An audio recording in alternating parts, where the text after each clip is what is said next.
छोटी मन्नू ने गुल्लक से सब सिक्के निकाले और उनको बटोर कर जेब में रख लिया। निकल पड़ी घर से। पास ही केमिस्ट की दुकान थी। उसके जीने धीरे धीरे चढ़ गई। वो काउंटर के सामने खड़े होकर बोल रही थी, पर छोटी सी मन्नू किसी को नजर नहीं आई थी।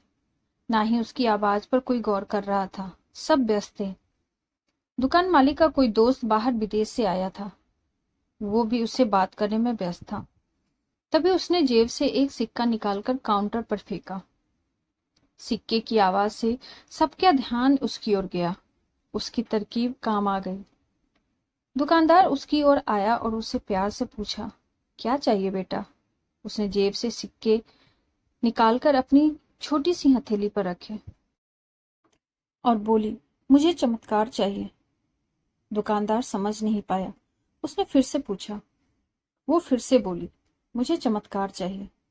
दुकानदार हैरान होकर बोला, बेटा यहाँ चमत्कार नहीं मिलता।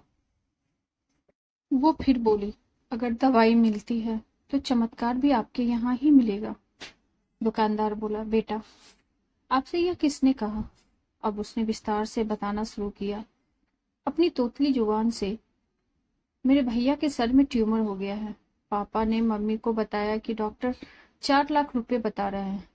अगर समय पर इलाज ना हुआ तो कोई चमत्कार ही उसे बचा सकता है और कोई संभावना नहीं है। वो रोते हुए माँ से कह रहे थे, अपने पास कुछ बेचने को भी नहीं है, न कोई जमीन जायदाद है, न ही गहने। सब इलाज में पहले ही खर्च हो गए हैं। दवा के पैसे बड़ी मुश्किल से जुटा पा रहा हूँ। वो मालिक का दोस्त उसके पास आकर बैठ गया और प्यार से बोला, अच्छा कितने पैसे लाई हो तुम चमत्कार खरीदने को? उसने अपनी मुट्ठी से सब रुपए उसके हाथों पे रख दिए। उसने वो रुपए गिने। 21 रुपए 50 पैसे थे। वो व्यक्ति हंसा और मनु से बोला, तुमने चमत्कार खरीद लिया, चलो मुझे अपने भाई के पास ले चलो।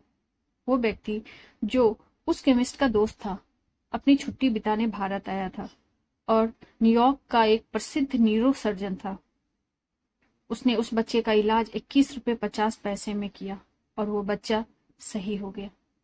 प्रभु ने मनु को चमत्कार बेच दिया। वो बच्ची बड़ी श्रद्धा से उसको खरीदने चली थी। वो उसको मिल गया। प्रभु सबके पालनहार हैं। उनकी मदद ऐसे ही चमत्कार के रूप में मिलती रहती है। बस आवश्यकता है सच्ची श्रद्धा की, क्योंकि परमात्मा संसार के कण कण में है। यह एक सच्ची घटना पर आधारित कहानी है। दोस्तों, आपको हमारी ये कहानी कैसी लगी हमें कमेंट बॉक्स में जरूर बताइए। कहानी अच्छी लगी हो तो लाइक, शेयर और चैनल को सब्सक्राइब कर दीजिए। Thank you.